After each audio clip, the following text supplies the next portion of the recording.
look, the thing is that if you continue to market your refrigerator or lounge suite or your landscaping services or your pest control on price, then your competitor down the road can beat you in 5 minutes. And so therefore the lesson I give everyone, and it's indisputable, do not sell on price. Sell on value and integrity, but also wherever you possibly can come up with an incentive to get people to buy from you rather than someone else.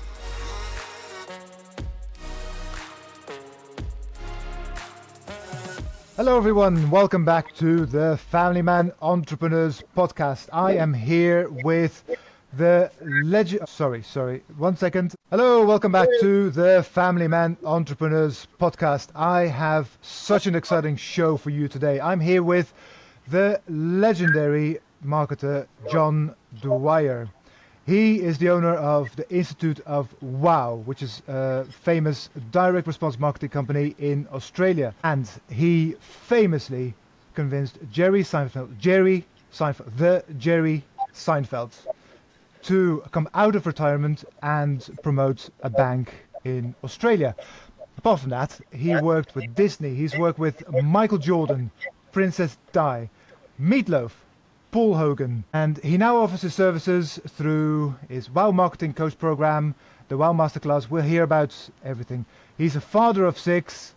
He is just an amazing man. He's so creative. He is so funny. It's going to be such an interesting conversation. So, John, JD, how are you doing today? Oh, thank you, Mark. What a wonderful introduction. I don't know whether I'm going to be able to live up to that, but can I make sure I get a copy of this? I want to play that intro to my wife, Gail, just so that she thinks, Yep. I'm important. Mm-hmm. Oh, yeah, perfect. I'll put some alarms in there so you can use it as a ringtone in the morning when you wake up. No, thank you, and I really appreciate being a guest. I love what you do. I've looked at your website, I've watched a whole bunch of YouTube videos, and I think what you do is brilliant. Oh, thank you so much. That's such a compliment coming from you. So, big names and big achievements. That's just amazing. So, I just wanted to ask you, let's start at the beginning. What was it in marketing that was so attractive to you? You've been working in marketing for so many years. What was it that initially sparked it off? I've been doing it since about the 1850s. Yeah, look, I've been in it for quite some time. And look, at school, I happened to be quite a good artist, and I did first level art when I did my secondary school. And so when I left school, I wanted to do something creative. But I could see the computers and, digital world was not far off. It was coming around at the time. And I thought, geez, like to actually sit there and draw myself. I don't know that. I think those days are going to be numbered. What can I do that would be creative that isn't painting and isn't drawing? Because obviously computers were going to look after that. And I thought marketing. Yeah. So therefore I went and did a marketing degree. And so that was university for 3 or 4 years and came out of that. And then I was lucky enough to score a job as an apprentice, if you like. It was an assistant promotional manager at a big shopping centre in Sydney. And I got I guess that was, a good baptism for me, because I got to see the marketing of a big retail shopping mall. And yeah, my career just went from there. Eventually, of course, I decided to set up my own thing. And these days we have the Institute of Wow.com, which provides all these marketing ideas to businesses. Yeah. Oh, wonderful. And I saw that you were a national marketing manager for Woolworths as well at some point. What was that like? Yeah, that was great. I mean, and look, I think everybody who wants to eventually run their own business, I think it's a smart move for them to work for some of the bigger companies beforehand, because then you can learn the ropes and then, basically take that experience and set up your own business with perhaps a better chance of winning.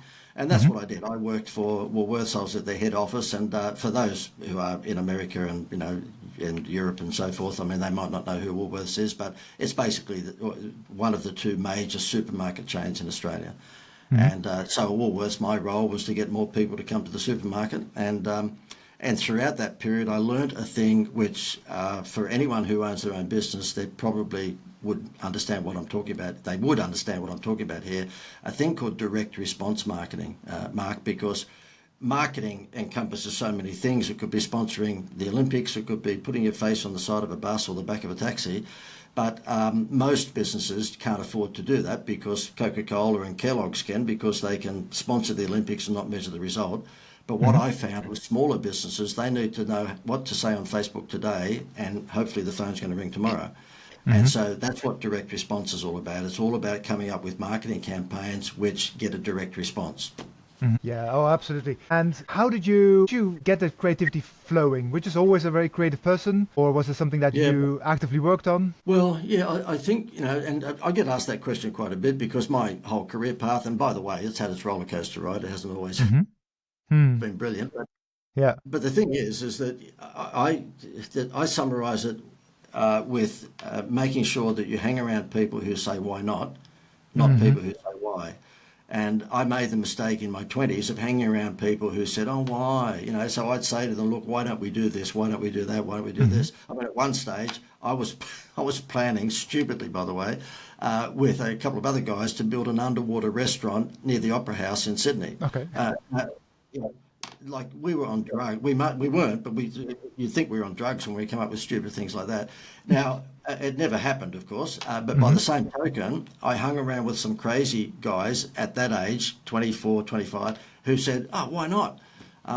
And whilst that one never came off, and nor should it have, because it was a crazy idea, but I did learn from that is that, Hmm. hang around people who say, why not? And generally speaking, this sounds, Hmm. I guess, too detailed, but normally operationally minded people who are accountants and maybe lawyers and perhaps maybe operational managers of businesses, they tend to be left brain and they don't get on with people like me or you because when we come up with some crazy idea, they go, oh, why? Why would you do that? You're an idiot. Yeah. Whereas Hmm. if you deal with right brain people who are normally Hmm. creative people, they're going, oh, why not? Why not? Hmm.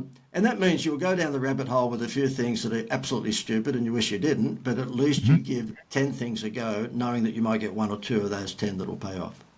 Yeah, yeah, yeah. Oh my God, it's so important to be in the right room, as they say, right? You have to surround yourself with these people, and it's just the energy changes It completely. is. Yeah. Yeah, yeah, yeah. Yeah, it is. So It I is. wanted to ask you, all the big names I mentioned before, like Hulk Hogan, was it Hulk Hogan? Yes, Oh, no, no, and Paul Paul Hogan. Hogan. Oh, sorry, Yeah. sorry, Paul Yeah, he's Hogan. the Slight difference there. crocodile Hunter. Yeah. Princess Di. Like, how did you end up working with all these people? It's been an evolution, and because you're in the marketing game, you tend to mix with a few of the celebrities and sports stars from time to time because they happen to Hmm. be the spokesperson for that product or whatever it may be.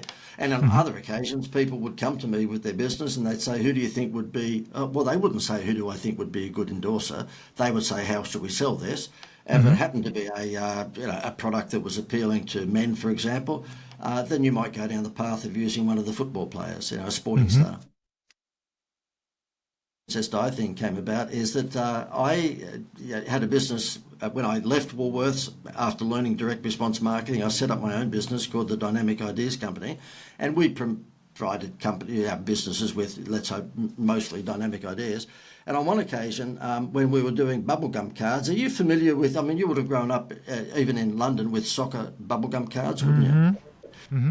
Well, we took over the licenses for the sporting, just for sports in Australia, rugby league and so forth, and cricket. And what we did, we also took out licenses with all the Disney movies to do bubblegum cards and posters and stickers for, Little Mermaid and Beauty and the Beast. And on one occasion, someone who worked for me, who was running my business for me, I was away in America at the time, but he made a massive printing mistake. And Hmm. instead of the Little Mermaid cards coming out, and when they went into the packets that got sold at the drugstores, instead of the children buying them for $2 and getting card number 6 and 41 and 92, they got cards 1, 2, 3, 4, 5, 6. And if they bought the next packet, Hmm. they got 1, 2, 3, 4, 5, 6. Well, of course, guess what? Complaints from every parent in the country saying my kids are being ripped off with these Disney cards. Yeah. And we had to basically take all the cards back, and I lost $2.2 million in a week.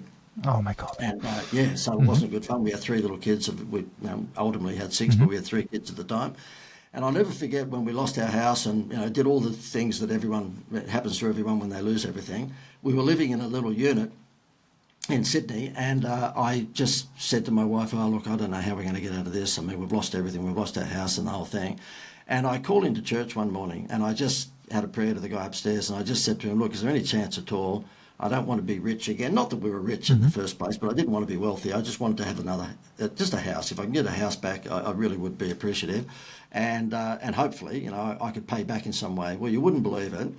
After that, we got the license to produce the bubblegum cards for rugby league, which is the major sport in Australia, and I made that entire $2.2 million back in one football season. Oh my And God. yeah, So I had to pay. I had to pay back the big guy upstairs. So I promised that if I did make a comeback, that I'd do something that would inspire other people to not give up. And so I came up with an idea for a TV show called Dreams Can Come True. And this TV show came about because I was sick and tired of watching on television every night, kill, rape, maim and destroy. There was every news item was a bad one, like it is these days. And I went to the TV network and said, look, I've got an idea for a TV show called Dreams Can Come True, whereby we would actually give dreams to people who are needy. And you wouldn't believe it, they gave me a shot at it. So we had a series that came out on a Sunday night in Australian TV called Dreams Can Come True. And we had every big celebrity you could possibly think of say yes to us. No one said no. So Princess Di was coming out, this is how long ago, it was 20-something years ago, but Princess Di was coming out to Australia, and I asked if she could go to lunch with a little girl who lost her leg through cancer, and this little girl just wanted to meet Princess Di. Well, guess what? Princess Di went and had lunch with her, and it was front page story all around the world. Another little boy who was in a wheelchair, and he tried to commit suicide because he suffered from spina bifida, and the local priest contacted us and said, look, this little boy tried to kill himself 6 months ago, but fortunately he wasn't successful, and someone told him to take up wheelchair basketball. And when he took it up, he became a member of the under-16 Australian side within 6 months, because if the team scored 50 points, he scored 40 of them. And his dream of all dreams was just to get an autograph for Michael Jordan. It was Michael Jordan's last season. And I put a note into Michael Jordan's office expecting I'd never hear it back again. He happened to be walking past the fax machine, would you believe, when my fax was coming through. And he told me when we pulled this off, because Michael Jordan said to his secretary, make this thing happen. And we surprised this little boy after one of his basketball games that he was not just going to get Michael Jordan's autograph, he was going to have lunch with Michael Jordan the following week in Chicago. And so we surprised in the middle of a packed stadium, this little boy with tears rolling down his face. We took him to America, and Michael Jordan took him to lunch in the Michael Jordan restaurant in Chicago, and so on and so forth. I won't give you all the stories, but all of these things, if people didn't have a house, we surprised them with a brand new house. If they didn't have a car, we knocked on their door and gave them a car. And we had not only companies all around Australia delivering free things like that to us, but every celebrity who we are, because the Channel 10 in Australia said, you're going to have some celebrities. And we said, oh, do we have to? And they said, yes, it's a national TV show. So therefore we asked, assistance from these celebrities. We had Steven Spielberg said yes, Sylvester Stallone, Paul Hogan, Crocodile Dundee, Meatloaf, and the list goes on. And the reason I want to just tell you this story, Mark, is that people are always bagging out celebrities, saying that they're thinking about themselves and they don't think of anyone else. I can tell you, every time we asked anyone could they help us, it wouldn't matter whether it was Princess Di or whether it was Steven Spielberg, when they learnt that they were going to be involved in delivering a dream for someone who's doing it tough, every single one of them said yes in a heartbeat. Yeah. Oh, that's wonderful to hear. It just shows you how positive news, positive energy just ripples out very, very quickly, right? It's not negative energy is a bit harder, but positive energy, how people want to work with, people want to collaborate, right? That's a natural. We want to help each other. We want to be happy. We want to see other people happy. That makes us happy as well. That's just amazing. Well, personally, I don't believe in coincidences. So when you say Michael Jordan just walked by the fax machine, I think the guy upstairs has something to do with that as well. Well, isn't it funny? Because when we took little boy over, we went to the game the night before, and then we went to the Michael Jordan restaurant the next day. You wouldn't believe it. Michael Jordan, we told him that it was the little boy's 15th birthday when he was at the restaurant, right? Guess who came out of the kitchen with the birthday cake? Michael Jordan, And so he brings it to the table, and the whole restaurant sings happy birthday. It was a packed restaurant. And when I said to him off camera, look, can I just ask you, how did this happen? He said, well, I'm telling you, it must have been divine intervention. He said, this is my last season. I'm retiring at the end of this. And he said, I don't come to my office very often. I only come in once every 3 weeks.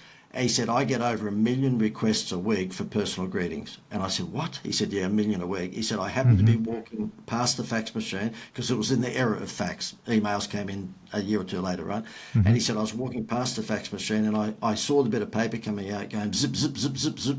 And he said it was going to fall on the floor, so I picked it up and read it. And he said, I had tears in my eyes that this little boy tried to commit suicide because he was in a wheelchair, and all of a sudden changed his life to become a wheelchair basketballer. And he said, I just told my secretary, make this one happen. Yeah, wow. That's amazing. That shows you how wonderful these people are. And you touched on something there as well, which was that you suddenly lost a lot of money. You were doing well. Were you bankrupt officially? We didn't go bankrupt, but we were pretty close. Pretty much, yeah. So how did you even start to recover from that? Because there's so many people that don't even want to try following their dreams and dreaming big because of fears like this. But how do you even start to recover from it? It's something which I know you highlight a number of times when you're interviewing people, because I watched some of your YouTube videos, and that is, it all comes down to mindset. It really does. And I know that sounds cute, and there's so many mindset coaches out there these days. It's sort of one of those things you don't know whether you should bring it up because it might be corny, but look, it really does. And there were some pretty dark times, but I had a responsibility to, at that time, 3 children and a wife, and so therefore, and of course in my instance, you wouldn't believe it, Mark, Gail, my wife, is a glutton for punishment because her father was a compulsive gambler and lost house after house. And then she decides to marry an entrepreneur. How stupid is she? So she had been through this roller coaster ride even just with her father, and then she marries an idiot like me. But yeah, look, it came down to mindset, and I just knew that, again, this sounds very cute and corny, but Sir Winston Churchill, when he was Prime Minister, he went to the school that he used to go to when he was a child, and he was asked when he visited the school, could he give them any advice? And it's quite a famous speech. It's called the Never Give Up speech. And Sir Winston Churchill said to all these little children at the school, the one thing that you should live by is a mantra, and that is you should never, ever, ever, ever, ever, ever, ever, ever give up. And there was like 20 evers in there, all right? You should never, ever, ever, ever give up. And it really stuck with me. It really did. And I thought to myself, you know what? If you never, ever, ever give up, then there can only be one result. It doesn't necessarily mean that you're going to come back and become a gazillionaire again, but it does mean that you will eventually be successful because you just will not give up. And so that's what I did. I mean, we had a kick in the guts all the time. And I've got to tell you this one, Mark. The bank said to me, look, we're going to close you down on the 30th of whatever month that was. And I said, oh, okay. And we had about 20-odd staff at the time, which, of course, we had to cut down to 8 or 9 staff. And they said, we're going to close you at the end of the month. And I said, well, can you just keep me open until then? Because I'm pitching to get the rugby league bubblegum licence, which is the one that I got and got me back on my feet. And they said, how confident are you? I said, oh, well, look, there's 5 companies that are going for it. But, I think with my marketing prowess, they're impressed with me, whereas a lot of the other companies were just bubblegum companies. And they said, okay, well, we'll keep you open to the 30th. How's this? At 10 minutes to 5 on the 30th of the month, and I had been ringing the rugby league guy over and over and over, saying, have you made your decision who you're going to give the licence to? Have you made your decision? And he'd just say to me, no, leave me alone, leave me alone. And on 10 to 5, so we got 10 minutes left before the bank was going to put locks on the door, the phone rings, and it's the guy from the rugby league head office, and he said, I've got some news for you, and I'm shaking. And he said, you've got the licence. And I went, God, you're joking. He said, yep, you got the licence. And I said, thank you. And he said, but only on one condition. And of course, I'm going, anything. I said, what is it? Anything. He said, you're the most annoying bastard I've ever met. I never want to talk to you ever again. Do not ring me ever again. Wow, okay, yeah. And so therefore, Mark, I think therein lies the good old mantra of persistence beats intelligence. Oh, I love that. Thank you so much for sharing that story. Hey, is that the same way you managed to get Jerry Seinfeld on? Pretty much. Jerry said to me I was the most annoying person he's ever come across. I get that quite often. That's a theme. My wife would say that too, by the way, and probably my kids. But yeah, so look, if you live by that mantra of never giving up, then there is no such thing as no. And of course, you can't take it to the nth degree. Sometimes you just have to say, okay, well, that door's closed. But most of the time, so what happened is that I had a client here in Australia, which was a building society, and they're called the Greater Building Society. And what happened is that they got me on as a consultant, and I said to them, look, you're up against the big Wells Fargo style banks in Australia, so you're never going to beat them on price. So if you try to sell home loans at 6.5%, they're going to make it 6.4, you make it 6.3, they'll beat you every time. So don't do that. What you've got to do in direct response marketing is think outside the square and come up with a Happy Meal toy. And, all of us with children or grandchildren, we know that we've spent money on Happy Meals, and the kids won't eat the hamburger. It's all about the toy. So it's all about taking their eyes off the price. So I said to them, look, why don't you actually give away holiday? Instead of giving people a 1% honeymoon rate when they get a home loan, why don't we give that to a travel company, and they'll give you a holiday, a wholesale price, and then we come on TV and say, get a home loan from this particular bank and you get a free holiday. Or if you're watching this in America, a free vacation. And we put it on, it went nuts. I had a holiday company I was doing some TV commercials for, so I introduced them to the bank. It went absolutely nuts. They took billions of extra dollars in home loans Wow. in the first few years. And this idiot who you're talking to didn't take a percentage. I charged a fee. You Wow. don't realise it, Mark. You're interviewing a complete moron. At about 4 years into this Yeah. spectacularly successful promotion, which the bank was making all the money and I wasn't, I said, do you want to take it to another level? And they said, yep. So therefore, I put out a survey to all of their customers and said, look, we've got a very cheeky brand here, like Richard Branson's Virgin. It was very cheeky. And we would always say, why would you deal with the banks? Because they treat you like a number. And of course, they charge you fees. Come across to the Greater Building Society and, they'll treat you like a person and you get a free vacation. Cheeky. And anyway, cut long story short, the survey that actually told us, what celebrity would be ideal was Robin Williams, Jim Carrey, and Jerry Seinfeld. I was an idiot. Why the hell did I put that survey out? Now I've got to chase people at that level. Yeah. I reckon it would have been better if it was Mickey Mouse. I'd just put someone in the damn suit. So anyway, I won't bore you with the details, but we actually I personally annoyed Jerry Seinfeld's management over and over and over and over. And eventually, after 6 months, they said yes. And the rest is history. We got Jerry Seinfeld to be the spokesman for this bank. I would fly backwards and forwards for 3 years to New York, and Jerry and I would do the commercials. And when Jerry Seinfeld came on the TV in Australia, telling you to swap your home loan, well, I'll tell you what, that was pretty influential. It went through the stratosphere. Oh, absolutely. It's Jerry Seinfeld. I mean, come on. Yeah, perfect. Wow, that's quite a story. It just shows you that insistence works. It works. Well, you know what too, Mark, is that Seinfeld didn't have a website at the time. And I said to him on the first of the 3 years when we're having a coffee, I said, Jerry, you don't have a website. And he said, yeah. And I said, well, you should have a website. Imagine how many caps and T-shirts you could sell. And he said, JD, do I look like I need to sell any caps or T-shirts? I said, I'm sorry, I forgot you've got more money than God. And then he said to me, by the way, because I've got him all over my website, I've milked the daylights out of it, of course. And he said, and JD, why would I need to have a website? He said, I've looked at yours, I'm on there more than you. So you are so entrenched in marketing, obviously. What is something that you see a lot of people do wrong nowadays, like in general?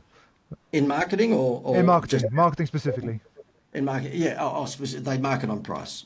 Look, the thing is that if you continue to market your refrigerator or lounge suite or your landscaping services or your pest control on price, then your competitor down the road can beat you in 5 minutes. And so therefore the lesson I give everyone, and it's indisputable, do not sell on price. Sell on value and integrity, but also wherever you possibly can come up with an incentive to get people to buy from you rather than someone else.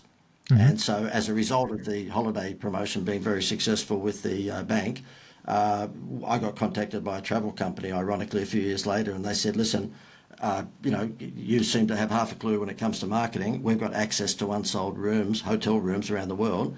Do you want to give these to businesses to use as a Happy Meal toy? And I said, absolutely. So what? And I'm not doing a sell here. I just want to show it to you. So we actually give these vouchers to businesses now for $50. It's worth $1,000 because the hotels are just giving up the free rooms. Okay, they're happy to fill the rooms to make money out of food and beverage. So what happens is that businesses buy this office. They say, come and buy my refrigerator or use my pest control services and we'll give you a free holiday. And if they're getting $1,000 holiday, but they're only paying in the business, they're paying $50 for it, you can imagine how powerful that is. And that's what we call a Happy Meal toy. So I say to businesses, look, stop marketing on price. Market on your benefits, of course, how it's going to change their life will change whatever the situation is. But at the same time, try and come up with a Happy Meal toy. Try and come up with something, whether it's movie vouchers or dining vouchers or a holiday, try and come up with something that distinguishes you from your competitors that they can't copy straight away. Yeah, give them what they want, give them what they like. Perfect. Good. I love it. Very good, very good, very good. So, you are a father of 6, right? 6. How do you even manage? I mean, I'm a stepdad of 2. How do you manage 6? It's crazy. Yeah, it was. And we loved every single, and still do. I mean, we've got little grandchildren now, 1 and 2 and 5 and 7 years of age. So, with 6 children, of course, not all of them are married, but by the same token, once they all get married, I think because they might follow in our footsteps, we might have 72 grandchildren, who knows, and look, it was great fun. Yeah. And when people say, look, was it hard? Maybe it was, but we never noticed it because we're just having so much fun. And look, if we we had our sixth child when Gail, my wife, was 40. So if we possibly, if it could have kept on going, we would have. I know that sounds like, you're insane, but we just loved them so much and loved having children so much that we would have, had 12 if we could. What's that Steve Martin movie, Cheaper by the Dozen? But that was a while ago.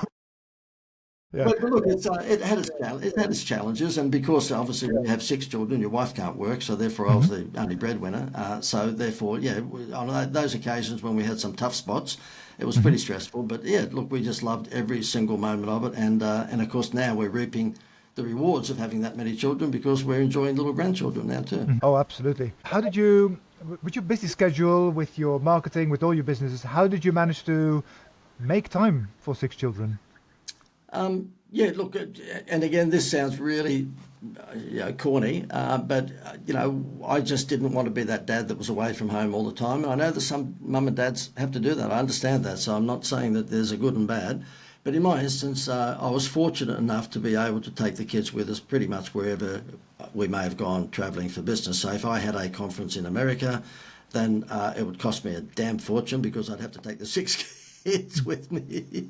And the funny part is, and I mentioned this to you, Mark, before we turned the camera on, I used to be a Disney licensee in Australia doing the bubblegum cards and posters and stickers and all this sort of stuff. And as it turned out, of course, there's no way in the world I could say to the kids, look, I'm going over to visit Walt Disney and you stay home. So every trip cost me like 20 or 30 or 40 grand. Yeah. And I have to say to you, though, that some of those events were the most enjoyable of my life. Obviously, the kids didn't come to the meetings. They went out and spent money at Disneyland with my wife. But it was just really good fun in having the whole Von Trapp family with me whenever we would do those things. There were times, of course, I would still go away by myself, but I tried to minimise them. Mm-hmm. Yeah. Oh my God. It's so I can't even imagine how busy it must have been traveling around because you're based in Australia, right? That's your permanent base, and then from there you fly all over the world and do all of this.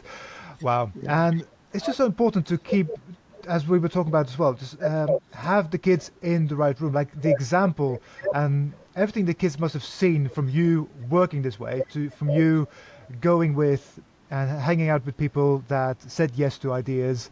Do you feel that's really influenced how they see the world, how they see goals and possibilities and what is possible for them? Do you feel that your upbringing helped them with that? I hope so. I mean, it's for them to judge, I guess. But what we're seeing now, and they're in their 20s and 30s, and so therefore, what we are seeing now, they probably don't think that way until they get a mortgage. But the moment they get a mortgage, then Dad's ideas are not so boring anymore. They're sort of pretty cool because Dad can help. Dad's ideas. And so therefore, I have to say that what I'm seeing is that once they do find a partner and settle down, I can see their creativity. I'm not saying that they're crazy nutty like I am, but by the same token, I can see there's an element of creativity there that all of a sudden comes to the surface. And why? Because they've got a mortgage. They've got to pay a house off. Whereas up until then, of course, you're going to nightclubs and, you're basically not thinking about next week, let alone next weekend. So I am seeing it coming out. And the thing that I'm pleased about is that, they have all met and have partners who are very similar in terms of mindset. So they like to have a good time. They don't necessarily speak ill of people. And they're giving. I mean, that's the big thing, isn't it, is that you just hope your kids grow up not greedy. You hope that they grow up and that they're of a giving nature. Yeah. Oh, absolutely. Well done. Well, congratulations. I was going to say that's just an amazing job what you did, combining everything, exposing them.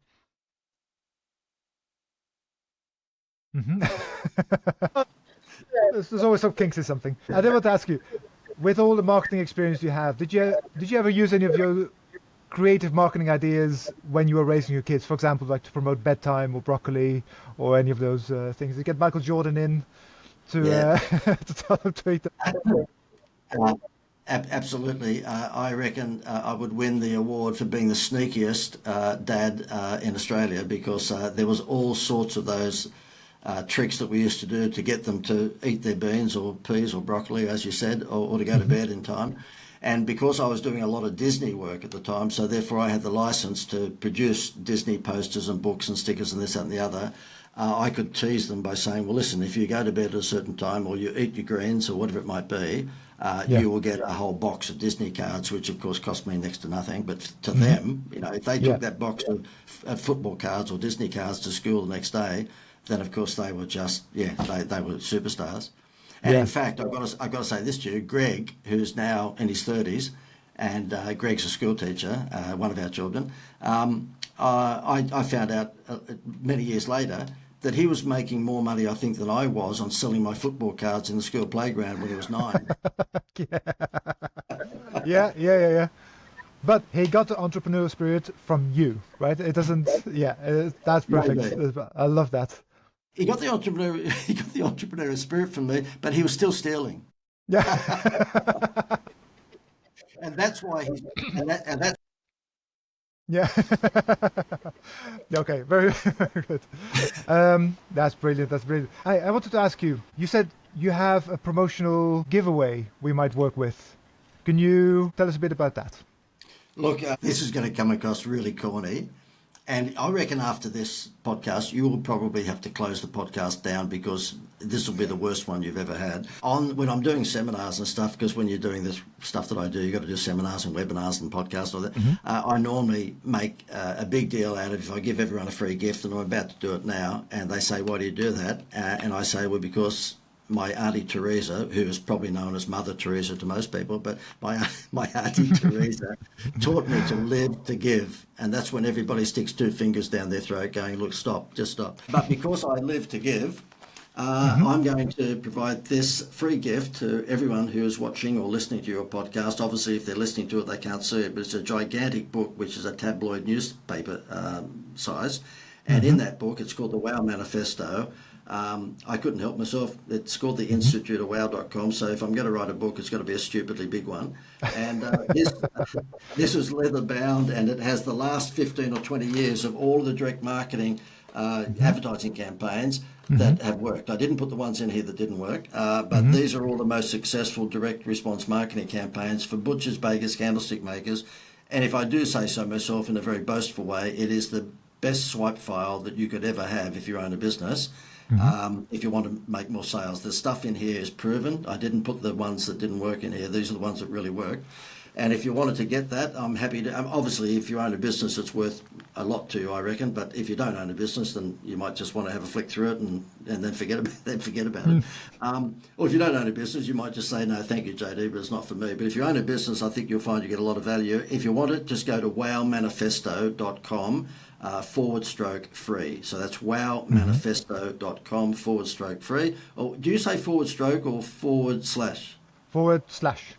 Yep, /. Okay, so it's wowmanifesto.com /free, and you can download that. And I think you probably enjoy yourself. If you're a business owner, I think it could be very valuable. Yeah, absolutely. Thank you so much. I'll make sure to put the link in wherever the podcast is. And for those of you that are listening that haven't actually seen it, it's the size of whatever Kate Winslet was floating on outside of the Titanic. It's a wonderful book.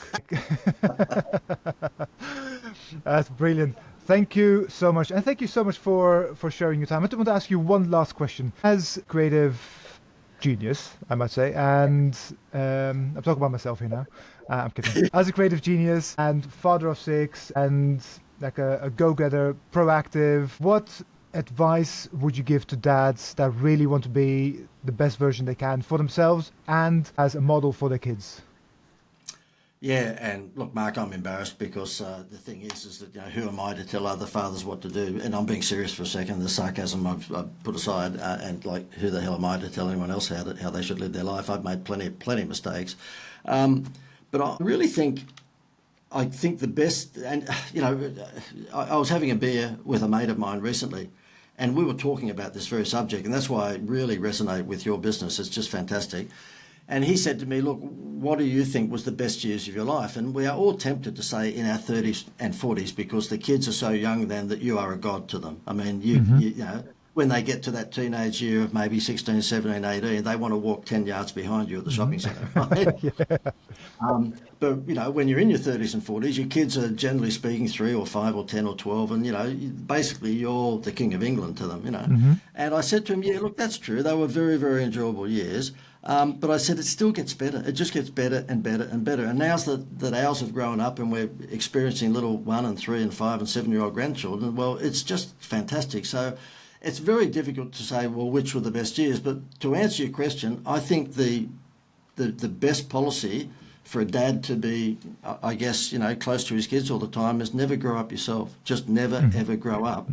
So therefore, if they say, I mean, I'm a baby boomer, so therefore I'm not young anymore, but if the little 5-year-old grandson says, oh, Poppy, can you kick the football around with me? I don't care whether it nearly kills me. Yeah. And he forgets I can't do the 4-minute mile anymore, but I'll run around and nearly kill myself kicking the ball with him. And I just think that really, you know, and a bunch of my mates are much the same. We were only talking about this over a beer recently, is that just don't grow up. Make sure that you actually, in your enthusiasm for even some silly things that they might be doing, it could be hopscotch, it could be football, soccer, it could be climbing the ladder at the local park where they've got the slippery dips. But if you do it with them, then I reckon that's a pretty hard bond for them to break. Yeah. People forget that the language of children is play. Like, it's fun, it's play. You need to get in there with them. Otherwise it will be like a Charles Dickens novel, and it will be not something you want. So thank you so much for that. Sage advice. It's very apt. It's perfect. Thank you so much for that. Mark, can I say one thing, Mark? The one thing I have to say to all dads, though, is that despite the fact that I'm saying, look, you know, play with the kids and do everything with them, the one thing my kids know that I would have never done with them and never can is a jigsaw puzzle. Okay. I have the attention span of a goldfish. And so can you imagine a 1,000-piece jigsaw puzzle when I see these kids on the dining room table putting it together?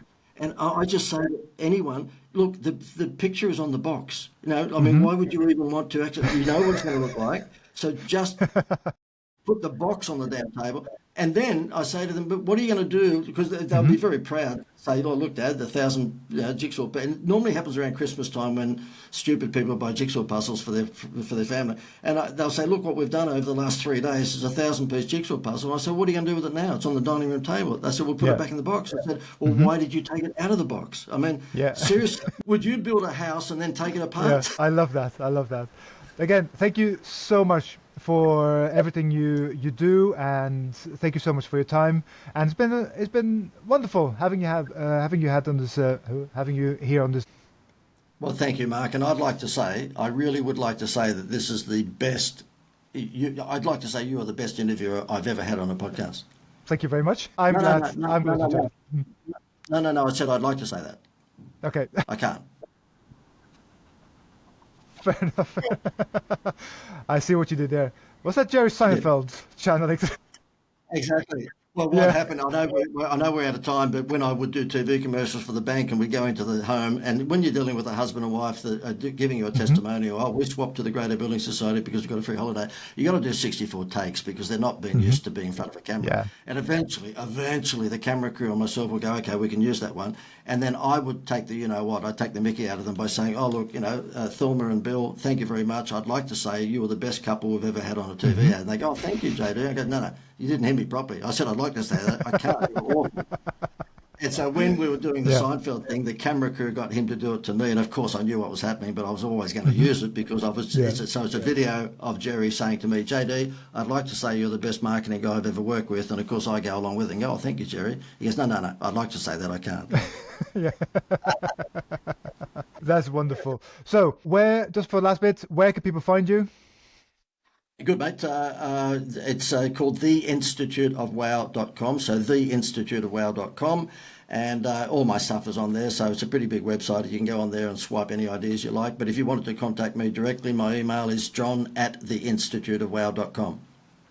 Perfect. It'll be everywhere around the podcast. People will can find it easily. Perfect. Thank you so much. Mark, could I just say that anyone does want to contact me, the one thing I don't like is sarcasm or laughter. So if they can just keep that down, sarcasm and laughter, I just can't put up with it. Of course.